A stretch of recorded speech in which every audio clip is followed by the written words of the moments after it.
Hi, I'm Dino Bonačić. Hi, my name's Cora Corré. My name is Christoph Dobringer. Hi, I'm Daniel Peters. My name is Yoav Hadari. Hi, I'm Anjelica Roselyn. Hi, I'm Lucy Maguire and I'm here with SHOWstudio to choose my favourite look from Autumn/Winter 2023.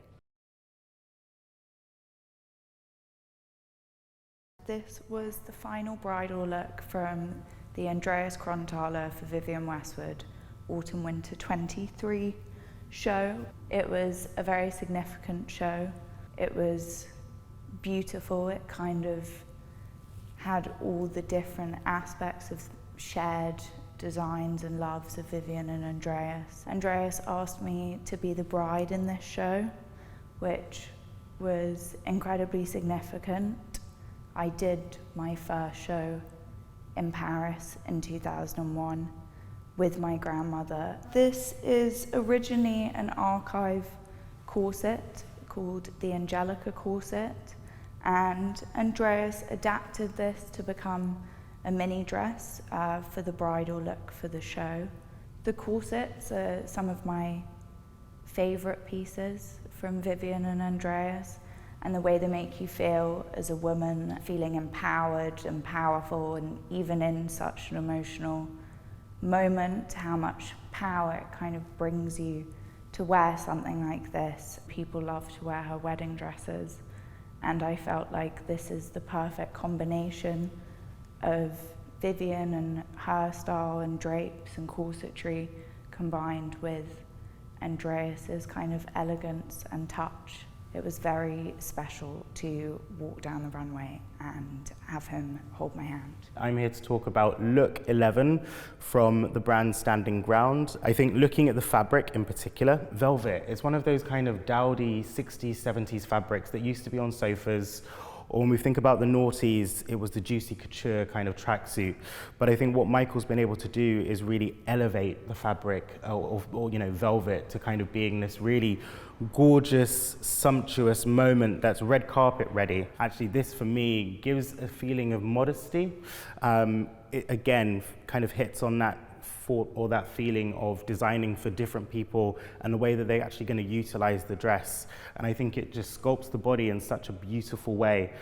Also, as you look at how it kind of gathers at the back here, I think those details are really amazing. When I look at these details here, the tubes, I think that for a lot of customers, they might feel that it's slightly alien, which I think is one of the main purposes, and it takes me back to watching the film Fifth Element as a child.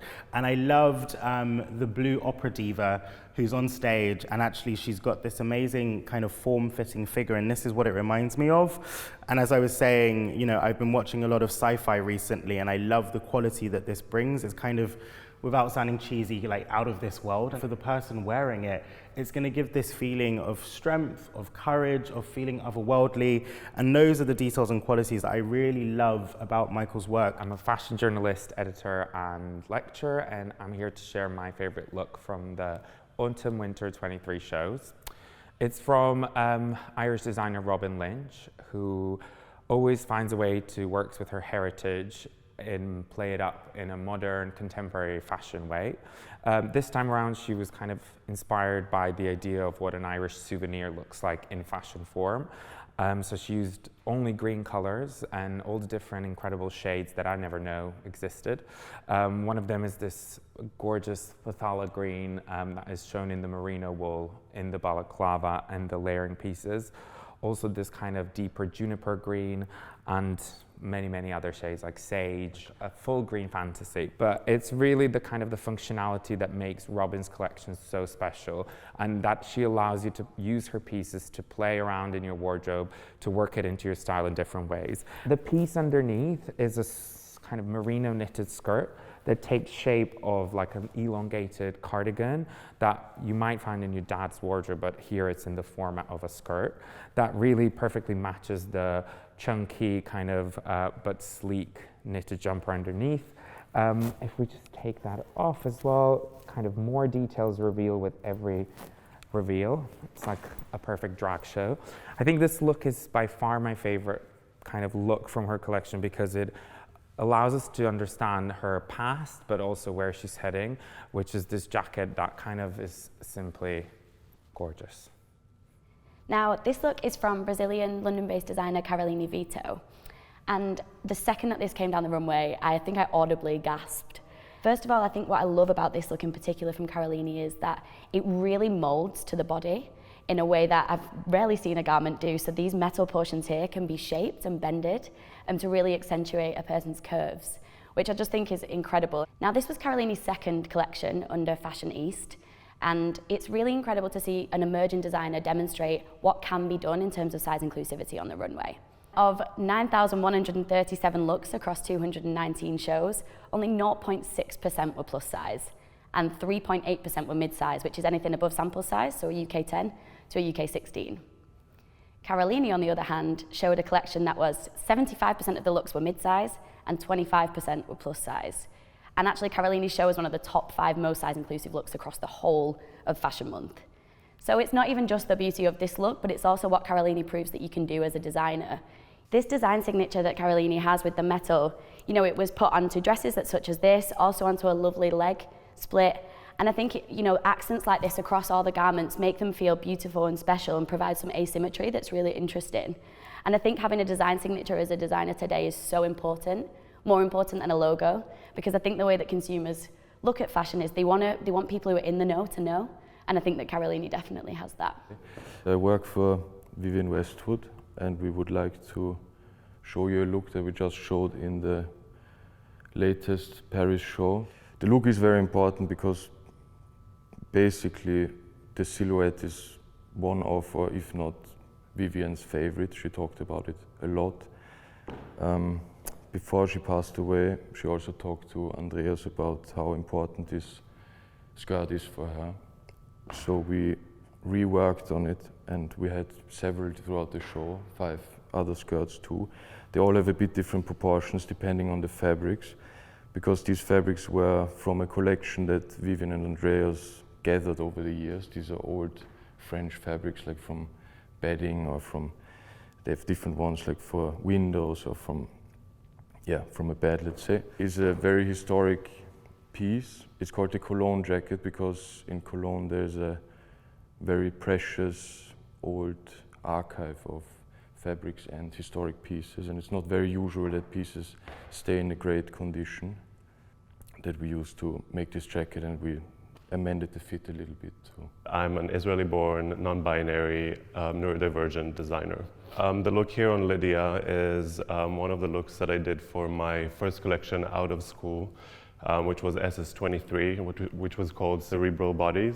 Basically, this look I feel like is a really good example about what I do with the brand Hedori, and kind of like what I've been doing since I left CSM, which is really kind of like research around the brain and what happens to our brain led me to this kind of like world of visuals that I then combined with AI. So the artwork that you see on this jacket is actually generated in collaboration with AI interpretations of MRI images of the brain. You can see that the embroidery goes across the seams, and it kind of like it's considered the way that it sits on each part of the jacket. So you can turn back around.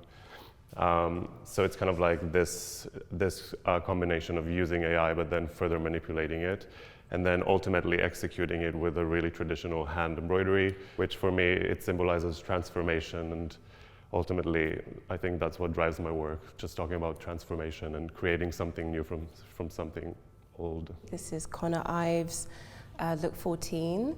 I chose this look because it is all the things that I love about fashion and all the things I love to draw in particular. In my illustrations, I like to obviously have a lot of color, a lot of movement if I can, which this dress definitely has, but it's just so beautiful, it's so sexy. It's the kind of woman that I like to portray. When we get into like this, all these different textures here, like some are so light, some are a bit heavier towards the bottom. It's just there's so much going on. When I love loud clothes, which I think a lot of people know about me, but when I draw, I want to just really go for it. I think there's so much you can do when you create lines. Like, is it going to be a thicker line? Is it going to be a thinner line?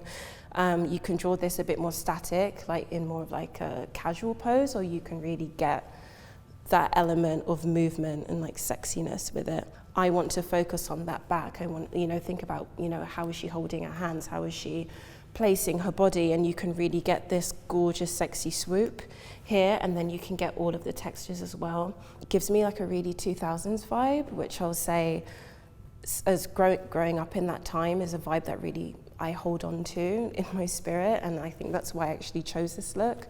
It just makes me have that joy and freedom that we used to have a bit more back then. So I love it, and it's just something that resonated with me.